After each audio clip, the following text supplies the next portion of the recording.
Aloha everybody, welcome to another episode of Hawaiiverse Spotlight, filmed and edited by our amazing partners Propeller USA.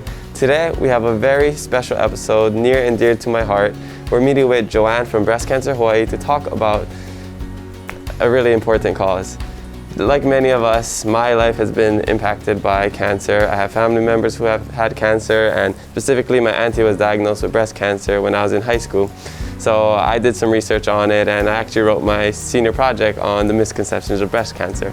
So I'm really excited to do this episode and for everybody to learn more about this amazing organization. So let's go talk to Joanne. Okay, so we're here with Joanne from Breast Cancer Hawaii, and I'm really excited to film this episode because I'm a huge supporter of breast cancer awareness, research, the survivors. Can you tell us how Breast Cancer Hawaii started? I'm actually a breast cancer survivor myself. I was diagnosed in 2015, back when I was 33 years old.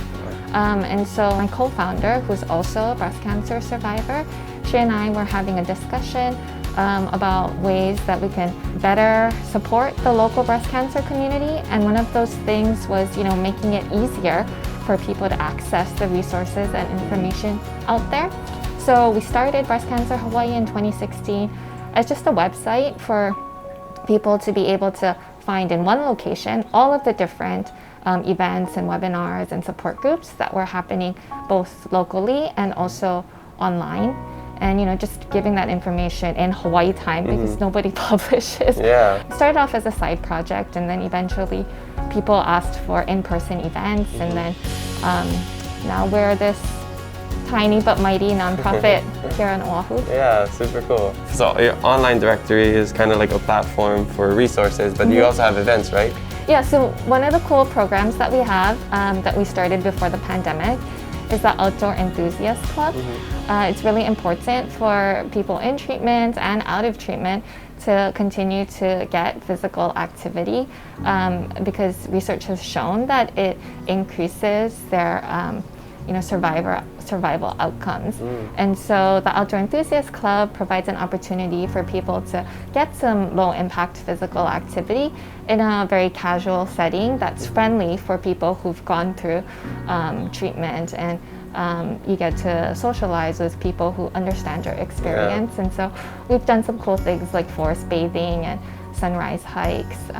Of course that's on pause now during the pandemic, but we hope to resume after that's over. Well, what is forest bathing? Meditative guided nature walk, if that makes sense. So instead of just mindlessly walking through a forest, you actually take in the view, the smells, the sounds, and mindfully walk through nature. So how has the pandemic affected this organization?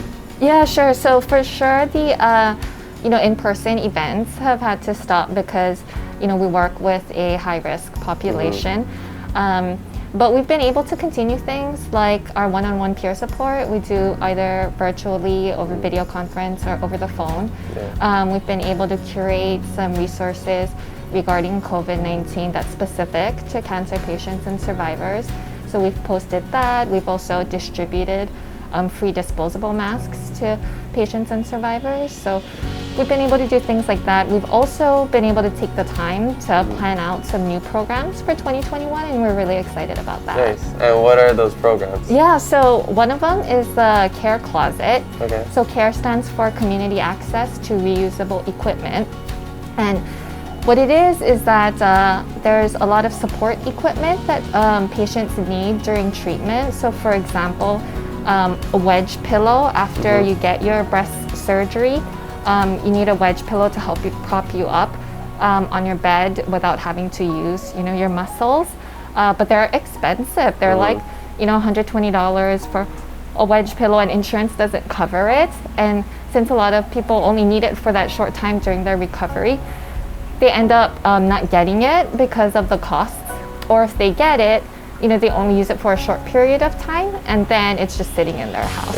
So the CARE Closet, what we do is we match people who have things that they no longer need during treatment, and then we provide it to people who now need it during treatment. And that way, one, it helps out people to save their out-of-pocket expenses, and then also it's environmentally friendly because then we're not throwing out large wedge pillows. Awesome. And then it also can help out somebody that might be just starting their journey. So I love that idea. So we also plan to launch some activity kits for children whose parent has been diagnosed with cancer. So a lot of times children kind of get lost in the mix where there's a lot of focus and attention on supporting the person going through treatment. But then the child is going through a very hard time dealing with a disease that they don't understand. Parents have difficulty explaining the disease to a child that is age appropriate. And so we hope to connect more parents going through this with resources and support that they need. Yeah, so if they want to get involved with that, they can find you on Facebook and Instagram? Yep, Facebook, Instagram, we're on there as Breast Cancer Hawaii. Okay. We also, on our website, have our events listed, and that's breastcancerhawaii.org. And you can check them out right on Hawaiiverse. Yes. So again, mahalo nui loa to Joanne from Breast Cancer Hawaii. If you want more episodes just like this, check us out on hawaiiverse.com. Make sure you check out Breast Cancer Hawaii on their Instagram and Facebook and website. So this has been another episode of Hawaiiverse Spotlight. I'm your host, Kamaka Diaz. I'll see you next time. Ahui ho.